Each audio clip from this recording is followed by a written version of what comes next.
You know that feeling, right? When you're caught in a storm, a really bad one, and you'd do anything for shelter. Well, we're about to jump into a story that takes that exact feeling and twists it into something, well, something terrifying. What happens when the only place to hide is actually way more dangerous than the storm you're running from? And this is where it all kicks off. A sky the color of ash. I mean, come on, that's just chilling, isn't it? It immediately tells you this isn't just some regular thunderstorm. There's a real sense of dread here, like something truly awful is about to go down. So yeah, this is the core question we're dealing with. It's that classic horror setup, right? It totally taps into that deep-seated fear of being vulnerable, of trusting the wrong person. When you're desperate, how do you know if you're walking into a safe place or a trap? Okay, so let's get into it. Let's meet our main guy, Raghu. He's on his bicycle, pedaling like crazy, trying to get to a village called Kasumpur before this huge cyclone smashes everything. He's literally in a race against nature itself, and, well, you can probably guess how that's about to turn out. And then, bam, the storm just unleashes. We're talking sheets of rain, the kind that makes the road completely vanish. In all that chaos, Raghu makes a wrong turn, and just like that, he's stranded. Soaked, freezing, and totally, hopelessly lost as it gets darker and darker. His trip is over. Dead stop. Right when things look their worst, a figure just appears, out of the gloom. He says his name is Ratan, and he tells Raghu the main road is totally blocked. But hey, lucky for him, Ratan just happens to have a tea shop right nearby. It sounds like a miracle, right? But even as Raghu follows him, he's got this nagging feeling in his gut. Something just isn't right about this. So they get to this supposed shelter, the tea shop, and the second Raghu walks in, yeah, that feeling that something is off, it gets a whole lot stronger. And this is the first thing that pops into Raghu's head. And you can't blame him. I mean, who in their right mind would come all the way out here for a cup of tea? The shop is literally in the middle of nowhere. There's nobody else around, no signs of anything. It just doesn't make any sense.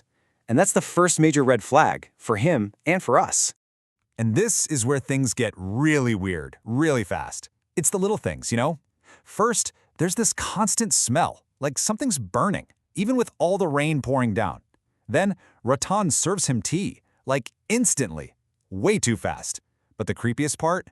The flame in the hurricane lamp, it's not flickering at all, while a freaking cyclone is tearing things up outside.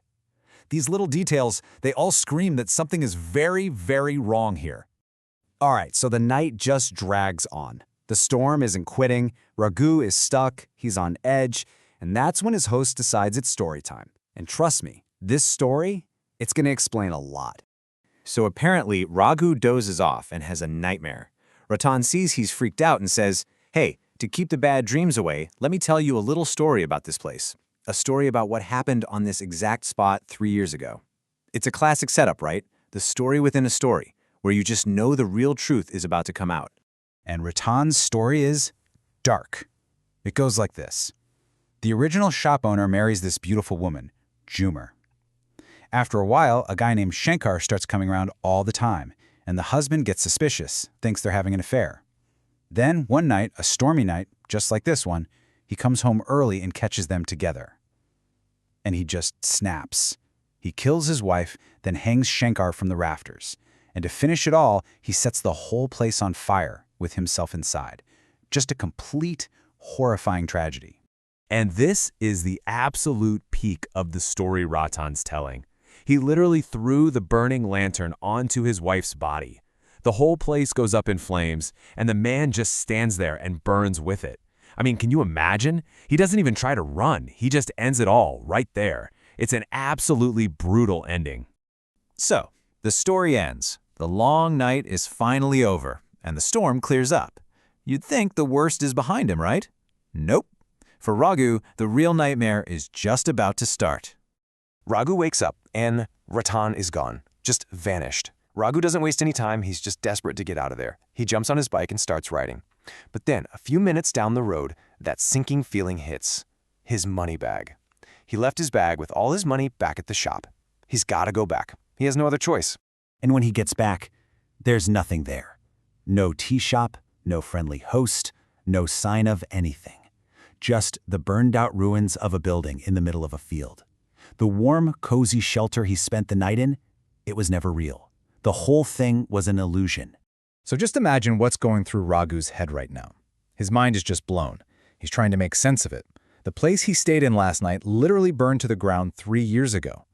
And right then, while he's just standing there completely baffled, the final, terrifying piece of this puzzle shows up.